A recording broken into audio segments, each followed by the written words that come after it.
আলহামদুলিল্লাহি রাব্বিল আলামিন ওয়াল আকিবাতু লিল মুত্তাকিন ওয়াস সালাতু ওয়াস সালামু আলা রাসূলিহিল আমিন আম্মা বা'দ আউযু বিল্লাহি মিনাশ শাইতানির রাজীম বিসমিল্লাহির রাহমানির রাহিম وَإِذَا سَأَلَكَ عِبَادِي عَنِّي فَإِنِّي قَرِيبٌ أُجِيبُ دَعْوَةَ الدَّاعِ إِذَا دَعَانِ فَلْيَسْتَجِيبُوا لِي وَلْيُؤْمِنُوا بِي لَعَلَّهُمْ يَرْشُدُونَ।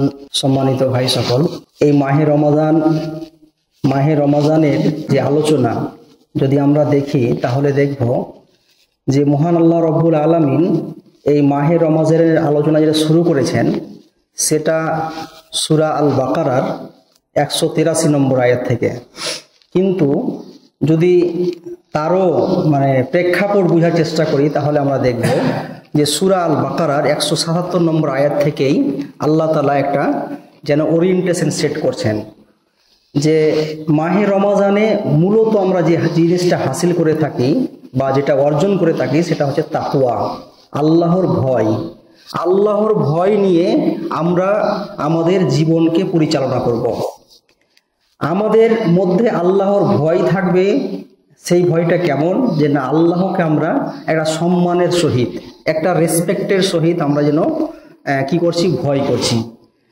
যেন টিচারকে বা অভিভাবককে যেমন আমরা সম্মান দিয়ে ভয় করি, এরকম একটা তার বড় একটা এখানে উদাহরণ হতে পারে তাকওয়ার, যে আমরা শুধু তাকে এসে মারবে বা সে আমাকে টর্চারিং করতে পারে বা সে আমার বাড়ি ঘর এগুলোকে গুড়িয়ে দিতে পারে, এরকমটা ভয়ের কারণে তাকে আমি তার আইন মানছি, এরকমটা না। আসলে একটা রেসপেক্টের সহিত, একটা ভালোবাসার সহিত, একটা সম্মানের সহিত তাকে ভয় করে আমি চলি, যাতে করে আমি সমস্ত খারাপি বা অন্যায়গুলো ছেড়ে দিব এবং ভালো কাজগুলো করব। এটাকে বলা হয় তাকওয়া। এই তাকওয়া এত গুরুত্বপূর্ণ শব্দ যে এই তাকওয়াটা আমাদের প্রত্যেকের জীবনে দরকার। যেমন আমরা এই আল্লাহর ভয়টা আমরা যেমন এই যে নামাজ পড়ছি, রোজা রাখছি, হাজ করব বা যাকাত দিব বা যতগুলো ভালো কাজ হতে পারে, সমস্ত ভালো কাজের মূল কেন্দ্র হচ্ছে এই তাকওয়া। সমস্ত ইবাদতের মার্কাজ বা সেন্টার হচ্ছে, কেন্দ্রীয় বিষয় হচ্ছে এই তাকওয়া। যে তাকওয়া বা আল্লাহর ভয় যদি না থাকে তাহলে এই ইবাদতগুলো কোনোটাই ঠিক হবে না। দ্বিতীয় বিষয় যেটা হচ্ছে যে আমাদের যতগুলো মুআমেলাত আছে, আমাদের যতগুলো ডিলিংস আছে, আমরা যতগুলো কাজ কারবার করি, কেউ হয়তো টিচার, কেউ হয়তো আবার স্টুডেন্টস, কেউ হয়তো আবার জব করি, কেউ হয়তো আবার ধরেন ব্যবসা বিজনেস করি, কেউ হয়তো বড় উদ্যোক্তা বা কলকারখানা রয়েছে, বা কেউ হয়তো আমরা দেখব যে বড় বড় আমরা ব্যবসায়ী বা ব্যবসা বিজনেস থেকে শুরু করে রাজনীতির ময়দান, পরিবার, সমাজ, প্রত্যেকটা জায়গায় আমরা দেখব যে প্রত্যেকটা জায়গাকে আমরা সঠিকভাবে পরিচালনা করতে পারি। তার একটা শক্তি দরকার আমাদের। এই শক্তিটার যোগান দিবে সেটা হচ্ছে তাকওয়া। তাহলে আমরা দুটো বিষয় দেখলাম। একটা বিষয় কি, সমস্ত ইবাদতের জন্য আমাদের তাকওয়া দরকার। আর দ্বিতীয় বিষয় হচ্ছে যতগুলো আমাদের ডিলিংস হতে পারে, যতগুলো আমাদের মুআমেলাত আছে, এ সমস্ত কিছুর মাঝে একটা তাকওয়া, একটা শক্তি দরকার। এই তাকওয়া শক্তি যদি না থাকে তাহলে আমাদের এই ডিলিংস গুলো স্রষ্টা প্রদত্ত আইন দিয়ে হবে না। সেটা হবে হয় মনুষ্যরচিত আইন দিয়ে, অথবা মনের যে একটা চাহিদা আছে, মনোবৃত্তি আছে, মনোবৃত্তি দিয়ে হবে। তাহলে দুটো জায়গায় তাকওয়া দরকার। এইভাবে যতগুলো আরো বিধান যদি আমরা দেখতে চাই, যে ধরেন মিরাসের বিষয়, বন্টন নামার বিষয় রয়েছে, কেসাসের বিধান আছে, বা এতগুলো যে এক বাক্যে যদি বলি তাহলে সমস্ত ডিলিংসের বা সমস্ত যে আমাদের আলোচনার টেবিল বা আলোচনাগুলো সব জায়গায় আমরা দেখবো যে এই তাকওয়ার দরকার। না হলে আমাদের কোনো কাজটাই স্রষ্টা প্রদত্ত হবে না। আল্লাহ যে রেজাল্ট দিতেন, আমাদের রিওয়ার্ড দিতেন, একটা ফলাফল দিতেন, ওটা হবে না। তাহলে এত বড় একটা গুরুত্বপূর্ণ বিষয় যে তাকওয়া, তাহলে খুবই গুরুত্বপূর্ণ বিষয়। এই তাকওয়া তাহলে আমাদের দরকার। জন্য আমরা রমজান মাসের যদি আলোচনা দেখি তাহলে দেখব যে আল্লাহ সংক্ষেপে এইভাবে বলছেন যে হে মুমিনেরা, তোমাদের প্রতি আমি রমজানের রোজাকে ফরজ করেছি।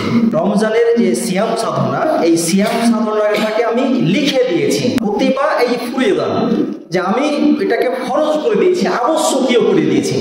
এটা সমস্ত নবীদের সমস্ত যে যুগ অতিবাহিত হয়েছে সব যুগেই আমি এই রমজান মাসের রোজাটাকে ফরজ করেছিলাম। কেন? যাতে করে তোমাদের মধ্যে তাকওয়া হাসিল করতে পারো, তাকওয়াটা অর্জন করতে পারো। তাহলে এই তাকওয়াটা কোথাও থেকে অর্জন করতে হবে, তাকওয়াটা তো আমাদের হাসিল হতে হবে, তাকওয়াটা তো আমাদের পেতে হবে। যে তাকওয়া তাহলে কোথায় পাওয়া যায়? এই তাকওয়া পাওয়ার যে বিধানটা সেটা হচ্ছে কি, যে তাকওয়া কোথায় পাবো আমরা, তার ওয়ে কি হতে পারে, তার রাস্তা কি হতে পারে, সেটা মহান আল্লাহ রাব্বুল আলামিন আমাদেরকে বলছেন যে এই তাকওয়াটা তোমরা রোজা বা সিয়াম সাধনার মধ্যে পাবা। এই তাকওয়া শুধু রোজা পালন করে হবে কি? রোজার মধ্যে কিছু কাজ দিয়েছেন আল্লাহ তাআলা, যে এই সিয়াম সাধনা আমরা যে উপবাস থাকি এর সঙ্গে সঙ্গে বেশ কিছু কাজ আল্লাহ তাআলা দিয়েছেন। সবগুলো মিলিয়েই কিন্তু সিয়াম সাধনা। শুধুমাত্র সকাল থেকে সন্ধ্যা পর্যন্ত উপবাস থাকলাম এর নাম কিন্তু সিয়াম সাধনা নয়। সিয়াম সাধনার সঙ্গে আল্লাহ তাআলা সব থেকে বড় বিষয় যেটাকে জুড়ে দিচ্ছেন সেটা কি? শাহরুর রমাদান আল্লাযী উনজিলা ফীহিল কুরআন হুদাল লিন-নাস ওয়া বাইয়িনাতিন মিনাল হুদা ওয়াল ফুরকান। তো সম্পর্ক, একটা গাঢ় সম্পর্ক হচ্ছে এই রমজান মাসের যে কোরআন অবতীর্ণ তার সঙ্গে। অর্থাৎ এই রমজান মাসটার সম্মান কেন বেড়ে গেল, এই রমজান মাসটা কেন এত সম্মানিত? মূল কারণ হচ্ছে যে এই মাসে আমি কোরআনকে অবতীর্ণ করেছি। তাহলে কোরআন অবতীর্ণ করার মানে কি, কোরআন অবতীর্ণ করার অবজেক্টিভস কি, এর লক্ষ্য উদ্দেশ্য কি, এটা আল্লাহ পরিষ্কার করছেন। হুদাল লিন-নাস, এই কোরআন এই জন্য অবতীর্ণ করেছি যে কোরআন তোমাকে একটা সার্বিকভাবে একটা পথে নির্দেশনা দিবেন। তাহলে পথের দিশা দেওয়ার একটা কিতাব, একটা গ্রন্থ হচ্ছে এই আল কোরআন, যেটাকে আমি মাহে রমজানে অবতীর্ণ করেছি। এটা যখন তোমাকে পথে নির্দেশনা দিবে, দিক নির্দেশনা দিবে, পথের দিশা দিবে, এটা কোন জায়গা পর্যন্ত নিয়ে যাবে? যে ওয়াল ফুরকান ও বাইয়িনাতিন মিনাল হুদা ওয়াল ফুরকান।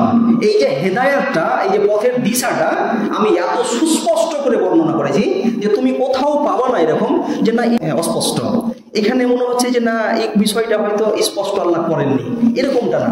কোরআনটা হচ্ছে সব কিছুর মানে স্পষ্ট জানকারী, মানে সব কিছুকে স্পষ্ট করে দিয়েছেন। আমরা আসলে ওইভাবে কোরআন পড়ি না বলে, কোরআন সেভাবে বুঝতে পারি না বলেই মনে হয় যে না এই বিষয়টা হয়তো কোরআন বলেনি। প্রত্যেকটা বিষয়ের আল্লাহ তাআলা নির্দেশনা দিয়েছেন, একটা দিশা দিয়েছেন এবং এটাকে সুস্পষ্ট করে দিয়েছেন। কতটা? ওয়াল ফুরকান। আরো তিনি ব্যাখ্যা করে বলছেন যে এই কোরআনটা আসলে ফুরকান, সত্য এবং মিথ্যা, ভালো এবং মন্দ, খারাপ এবং বাজে কাজ, এর সব কিছুর একটা সুস্পষ্ট বিধান। প্রত্যেকটা ব্যাপারে একটা মতামত হবে, হয় সঠিক হবে আর না হয় সঠিক হবে না। তাহলে সঠিক মতামত, সঠিক সিদ্ধান্ত আর একটা সঠিক সিদ্ধান্ত নয়, এটা পার্থক্য করতে যদি চাও তার কষ্টি পাথর হিসেবে আমি এই কোরআনকে অবতীর্ণ করেছি। অর্থাৎ প্রত্যেকটা বিষয়ে এই কোরআন কি করবে? তোমাকে একটা সুস্পষ্ট করবে। আর কোনটা সঠিক সিদ্ধান্ত, কোনটা সঠিক সিদ্ধান্ত নয়, কোনটা হালাল বৈধ, কোনটা বৈধ নয়, কোনটা জায়েজ, কোনটা জায়েজ নয়, এ ব্যাপারে তোমাকে গাইড করবে। তারপরে বলা হচ্ছিল যে এইভাবে যখন কোরআনকে কেউ রিড করবে, পড়াশোনা করবে, আর এই রমজানটা যখন পরিপূর্ণ করবে কেউ, বলে তুকমিলুল ইদ্দাতা ওয়া লিতুকাব্বিরুল্লাহ আলা মা হাদাকুম ওয়া লাআল্লাকুম তাশকুরুন।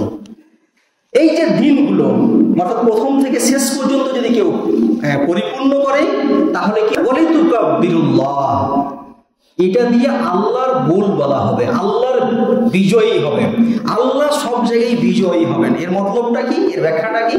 যে আল্লাহর বিধান, আল্লাহর দেওয়া জীবন ব্যবস্থা, এইটা আল্লাহর দেওয়া যে একটা হেদায়েত আল কোরআন, এটা বিজয়ী হবে। এটা সর্ব জায়গায়।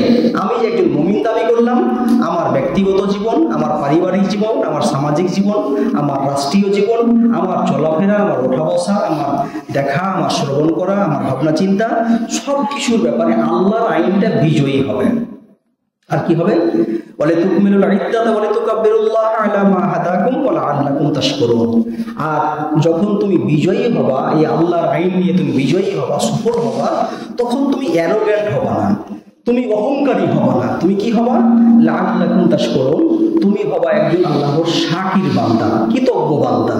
সবসময় ক্রেডিটটা আল্লাহকে দিবে যে আমি যেহেতু একজন মুমিন, তো আমার যে এই সফলতা, আমি যে বিজয়ী লাভ করলাম, এর পিছনে আসলে আল্লাহর হাত আছে, আল্লাহর হাত আছে। এই জন্য সবসময় আমি আল্লাহর কৃতজ্ঞতা জ্ঞাপন কারী হব। তাহলে আমি একটা নম্র ভদ্র, আমি একটা বিনয়ী, আমি একটা যেন স্বভাবে সবাই আমাকে শান্ত ভদ্র মনে করবে, আমি বিনয়ী হব, অ্যারোগ্যান্ট হব না, এই জায়গায় আমাকে নিয়ে যাবে। এটা হচ্ছে পুরো আমাকে অবজেক্টিভ পর্যন্ত নিয়ে গেল, আমার লক্ষ্য উদ্দেশ্য পর্যন্ত রোজার কি হওয়া উচিত নিয়ে গেল। তারপরে একটা আয়াত যেটা আমি পাঠ করলাম আজকে, সে আয়াতটা আল্লাহ তাআলা নিয়ে আসছেন, ওয়াইদা সাআলাকা ইবাদি আন্নী ফাইন্নী করিব। যখনই হে নবী, যখন তোমাকে আমার বান্দারা আমার ব্যাপারে জিজ্ঞেস করবে, তখনই তুমি বলে দাও যে আমি তাদের নিকটে। আল্লাহ তাআলা বলতে চাইছেন যখনই, মানে যখনই আমার বান্দারা আমাকে জিজ্ঞেস করবে, অর্থাৎ আমার কাছে চাইবে, আমার ব্যাপারে কোনো প্রশ্ন করবে, কোনো সলিউশন চাইবে, কোনো সমস্যায় আছে, প্রবলেমসের মধ্যে আছে, কোনো সমাধান চাই, তখন বলে দাও যে আমি তাদের নিকটেই। তখনই আমি নিকটে। যে চাইবেও, যখন চাইলো তখন আমাকে পাবে এরকমটা না, যখনই চাইবে। ও যদি মনে মনে চাই তখন আমি রেডি, প্রস্তুত। যদি সে ভাবনার জগতে হয়তো আমার নিয়ে কোনো একটা বিষয়ে সমাধান চাইছে আমার কাছে, তখন আমি প্রস্তুত। হয়তো প্রকাশ্যে মুখ দিয়ে বলছে, হাত তুলে বলছে, তখন আমি প্রস্তুত। হয়তো সে নামাজের মধ্য দিয়ে বলছে, তখন আমি প্রস্তুত। হয়তো সে যাকাতের মধ্য দিয়ে বলছে, তখনই আমি প্রস্তুত। হয়তো সে কিয়ামুল লাইল, রাত্রের যে তাহাজ্জুদের নামাজ, তখন বলছে, তখন আমি প্রস্তুত। কখনো হয়তো রাস্তাঘাটে চলাফেরায়, ব্যবসা বাণিজ্য, পড়াশোনার টেবিলে যখনই আমাকে স্মরণ করছে, আমি তখনই তার জন্য প্রস্তুত। এই যে বড় কথাটা খুব ভাবা আছে যে আল্লাহ তাহলে কত কাছে আমাদের। হ্যাঁ, মিন হাবলিল ওয়ারিদ, এই যে আমাদের এইখানকার সিরাটা আছে, এই সিরা থেকেও উনি কাছে আমাদের, মানে খুবই নিকটে, খুবই নিকটে। এমনই তিনি একটা সত্তা যে তিনি সবসময় আমাদের কাছে। এই কাছের যে স্রষ্টা প্রভু, তাকে আমাদের বোঝা দরকার। আল্লাহ তাআলা এই কথা দিয়ে আর একটা কথা সূক্ষ্মভাবে বোঝাতে চাইছেন যে দেখো, তোমরা যাদের পিছনে, তোমরা যাদেরকে প্রভু বানিয়েছ, বা যাদেরকে তোমরা যাদের পূজা অর্চনা করো, তাদের কাছে তোমাদেরকে দৌড়ে যেতে হয়, তার জন্য একটা সময় লাগে। কিন্তু আমি এমন একটা সত্তা, আমি এমন একটা প্রভু তোমাদের, যে আমি যখনই তুমি আমাকে চাইবে, যখনই আমাকে আমার কাছে তুমি আসবে, তখনই আমি রেডি। এর জন্য তোমাকে কখনো গাড়ি ভাড়া করে আসতে হবে না, কখনো ওই সিঁড়ি বা স্টেপ বাই স্টেপ যাওয়ার প্রয়োজন নেই। হ্যাঁ, শিরক বা বহুত্ববাদীর সেই জায়গায় তোমার যাওয়ার প্রয়োজন নেই। তুমি কি করো, তুমি যখনই চাইবা, যে অবস্থাতেই চাইবা, হ্যাঁ, যেখানেই থাকো না কেন, যে মুহূর্তেই যাও না কেন, সব মুহূর্তেই সব সময় আমি প্রস্তুত। উজিবু দাওয়াতাদ দাঈ ইযা দাআন, উজিবু, আমি শুনি, শ্রবণ করি এবং জবাব দিই, উত্তর দিই, তার কাজটাকে মঞ্জুর করি, যে কি চাইছে সেটাকে আমি দিই। যখনই কোনো আহ্বায়ক, যখনই কোনো ব্যক্তি কি করে আমাকে ডাকে, তখন আমি তার ডাক শুনি এবং তার ডাকে আমি সাড়া দিই এবং তার জবাব দিই, উত্তর দিই, আমি সেটাকে তাকে দিই। এই যে বড় একটা কথা, আমাদের দুয়ার সময় আমাদের যদি ইখলাস থাকে, আমাদের যদি আন্তরিকতা থাকে, যদি সেই কাজটা নিয়ে সেই প্যাশন থাকে, সেই ফিলিং থাকে, সেই মানে অনুভূতি নিয়ে যদি আল্লাহর কাছে চাই, তাহলে অবশ্যই আল্লাহ দিয়ে থাকেন। না হলে তো এই কোরআনের আয়াতগুলো মিথ্যা হয়ে যাবে, যে আমি চাইলাম অথচ আল্লাহ দিল না। তাহলে আল্লাহ যে বলছেন যে ডাক, যখনই কোনো ব্যক্তি যখন আমাকে ডাকে, তখন তার ডাক শুনি, তার ডাকে সাড়া দিই, তার জবাব দিই, তার কাজটা আমি তাকে ওই প্রবলেম থেকে, সমস্যা থেকে আমি তাকে উতরিয়ে দিই, তাকে একটা সফলতা দিয়ে দিই। তাহলে কি আল্লাহর কথা মিথ্যা? নাউযুবিল্লাহ, এটা তো হতেই পারে না। এখন কখনো কখনো দেখা যেতে পারে যে আপনি যার কাছে একটা রিওয়ার্ড চাইছিলেন, কোনো দিশা চাইছিলেন, হয়তো আপনার থেকে যার কাছে আপনি দিশা চাইছেন, অবশ্যই তো আপনি জানেন যে আপনার থেকে ও বেশি প্ল্যানার। ধরো তোমাদের ছাত্রদেরকে আমি বলি যে যদি তুমি কোনো শিক্ষকের কাছে কোনো প্ল্যান চাও, কোনো একটা ব্যাপারে পরামর্শ চাও, যে স্যার আমার এই ব্যাপারে কী করা উচিত, তোমার সমস্ত কথা বললা, তুমি বলার পরে তোমার হয়তো কোনো কোনো বিষয়ে সেই ভাবনাতেই নেই যে এটাও আমার অ্যাড হওয়া দরকার এই ব্যাপারে, কিন্তু শিক্ষক ওটা জানেন যে না এই ছাত্রের ব্যাপারে এই বিষয়টাও অ্যাড করে ওকে আমি বলি যে না তোমার জন্য এটাও দরকার। কখনো কখনো মনে হয় যে আমি যে জিনিসটা চাইলাম হয়তো তখনই হাতে হাতে পেলাম না, তখন মনে করি যে না আল্লাহ আসলে আমাকে যেটা বলেছেন এটা সত্য কথা বলেন। আসলে ব্যাপারটা এমন না। কখনো কখনো মনে হয় যে জিনিসটা আমি চাইলাম আল্লাহ হয়তো চাইছেন যে এই ব্যক্তিকে বা এই বান্দাকে যদি এক্ষুনি এই বিষয়টা দিই তাহলে ও জীবনে ফেল করবে, তাকে 3 মাস পরে দেওয়া দরকার, অথবা তাকে 4 মাস পরে দেওয়া দরকার, অথবা তাকে 1 বছর পরে দেওয়া দরকার, অথবা তাকে এইটা না দিয়ে এইটা দেওয়া দরকার। আসলে এই পথে গিয়ে ফেল করবে, তো এই পথে তাকে না আমি দিশা দিয়ে বা তার ওই ডাক্তার ছাড়া না দিয়ে আমি তাকে এই পথে দিই, এই বিষয়ে দিই, তাহলে সে বিজয়ী হবে। এই বিষয়টাই থাকে, আর কোনো কিছু না। এইটাকে বুঝতে হবে। ডাকলাম আল্লাহর কাছে চাইলাম আর চাওয়ার সাথে সাথেই মানে এরকমটা না মানে চটজলদি কিছু পেয়ে যাওয়ার, এখনই পেয়ে যাওয়ার এরকম মানসিকতা রাখা ঠিক না। আমাদেরকে ভাবতে হবে যে মহান স্রষ্টা আমার বাবা মা থেকেও, আমার সন্তান সন্ততি থেকেও, আমার ছেলে মেয়ে থেকেও, আমার শিক্ষক শিক্ষিকা থেকেও, আমার আত্মীয় স্বজন থেকে, সবার থেকে কাছের যে সত্তা তিনি হচ্ছেন মহান আল্লাহ রাব্বুল আলামিন, তিনি আমার। তো মহান আল্লাহ রাব্বুল আলামিন যখন এত কাছের, এত যখন মানে আমার নিকটস্থ, হ্যাঁ, তখন আমাকে আল্লাহ তাআলা দেবেন না এটা হতেই পারে না। এই বিশ্বাস, অগাধ বিশ্বাস দরকার। এই বিশ্বাস যদি না থাকে তাহলে আপনার চাওয়াতেও এটা খুবই কমতি দিয়ে যাবে। একদম অগাধ বিশ্বাস থাকতে হবে যে আল্লাহ আমাকে দেবেন, এর ব্যাপারে কোনো মানে সন্দেহ নাই, কোনো সন্দেহ নাই। এই বিশ্বাস দিয়ে আল্লাহ দেবেনই, এরকম যদি বিশ্বাস নিয়ে আমি যদি চাওয়া শুরু করি অবশ্যই আল্লাহ দিবেন। তাহলে একটা বড় কথা এখানে আমি যেটা বলতে চাইলাম যে আমাদের চাওয়ার ব্যাপারেও একটা বিশ্বাস থাকা দরকার যে আল্লাহ আমাকে দেবেনি। এই ব্যাপারে কোনো রকমের সন্দেহ, কোনো রকমের ডাউট বা কোনো রকমের আমি ডাউটফুল অবস্থায় আছি এটা হলে চলবে না।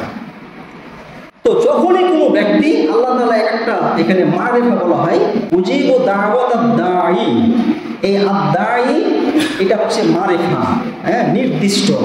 মানে আল্লাহ তাআলা এমনি বলে দিলেন না, অনির্দিষ্টভাবে প্রত্যেক ব্যক্তিকে ইন্ডিকেট করছেন যে প্রত্যেকটা ব্যক্তি, যে ব্যক্তি আমাকে ডাক দিবে তারই ডাকে আমি সাড়া দেব এবং তাকে আমি তার অভাব অভিযোগ, তার মুশকিলাত, তার প্রবলেমস, তার যে সমস্যা এটাকে আমি সলভ করব।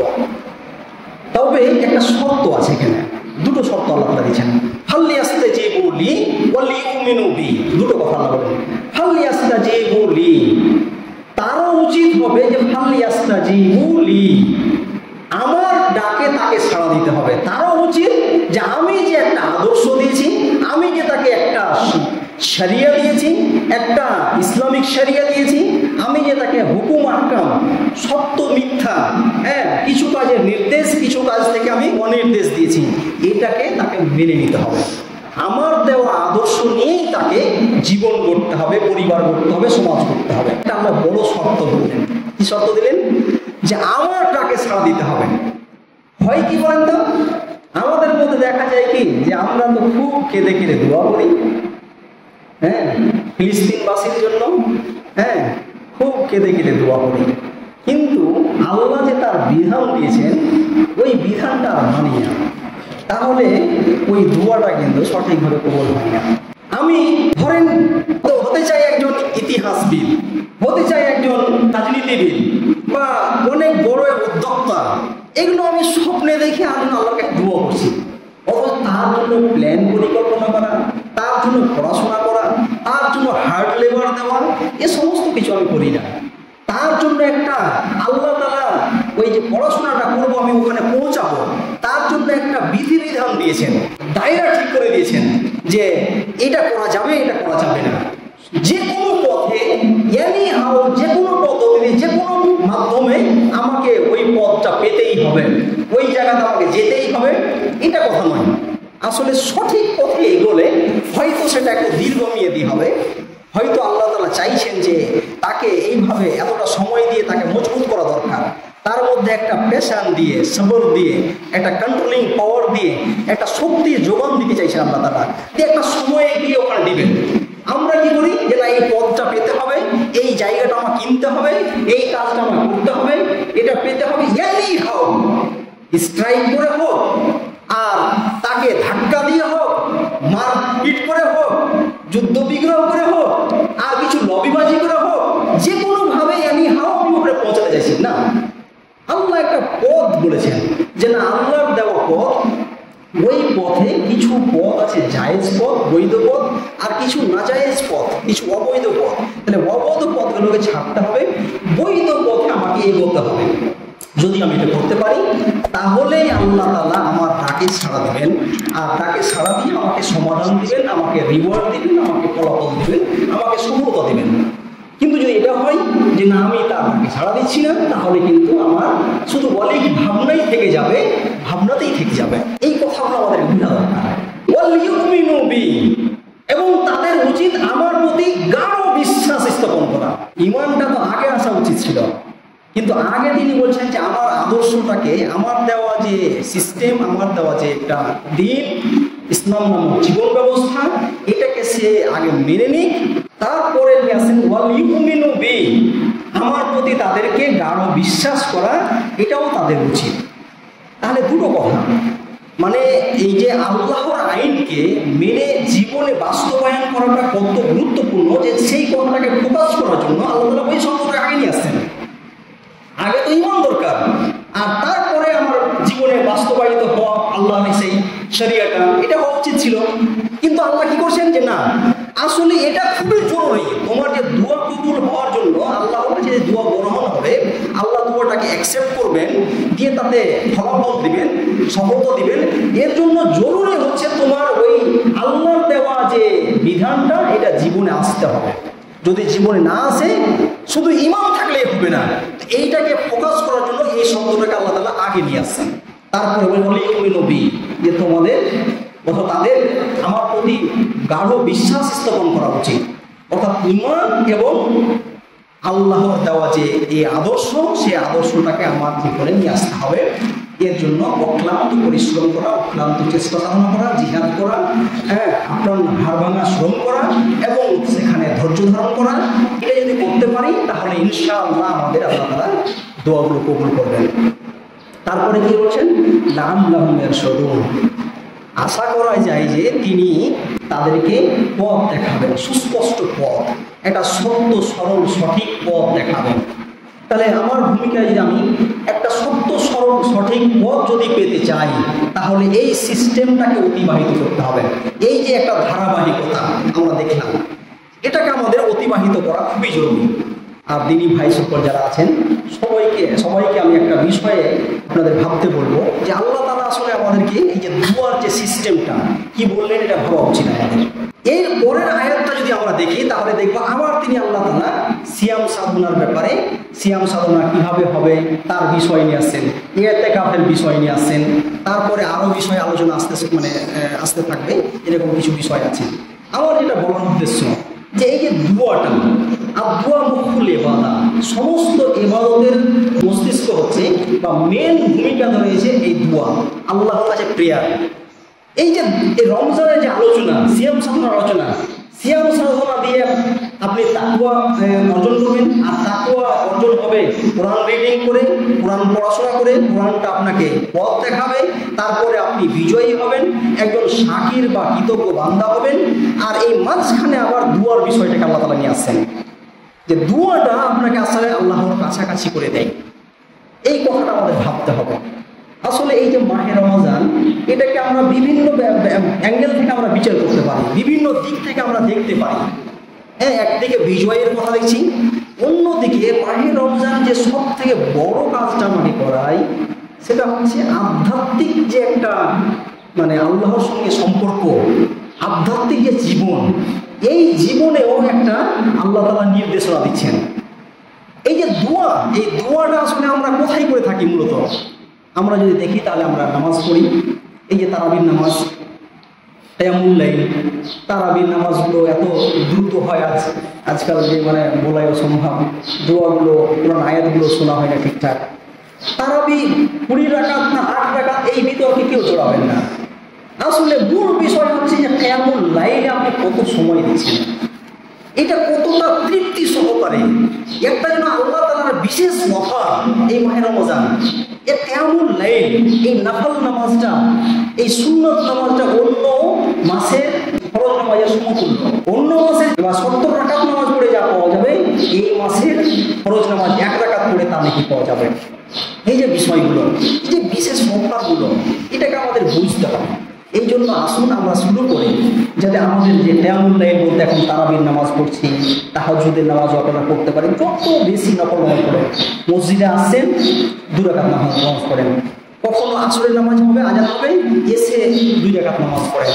হ্যাঁ, মাগরিবের আগে নামাজে কি বলে সময় থাকলে নামাজ পড়েন, মাগরিবের পরে তখন নামাজগুলো শুরু করেন। এশারের নামাজ পড়ছেন তখন নামাজ পড়েন। রাত্রে 10টার সময় শোয়ার সময় মনে হচ্ছে একটু মনে হলো যে না 2 রাকাত কি নামাজ পড়িনি, আবার দোয়া করিনি। এইভাবে একটা কিয়াম, আল্লাহর সামনে দাঁড়ানো, মানে আল্লাহর সামনে দাঁড়িয়ে গেছি, আর কোথাও আমি দাঁড়াইনি, কোনো শাসকের কাছে নয়, মহান স্রষ্টার কাছে দাঁড়িয়ে গেছি। নামাজের তার একটা ট্রেনিং।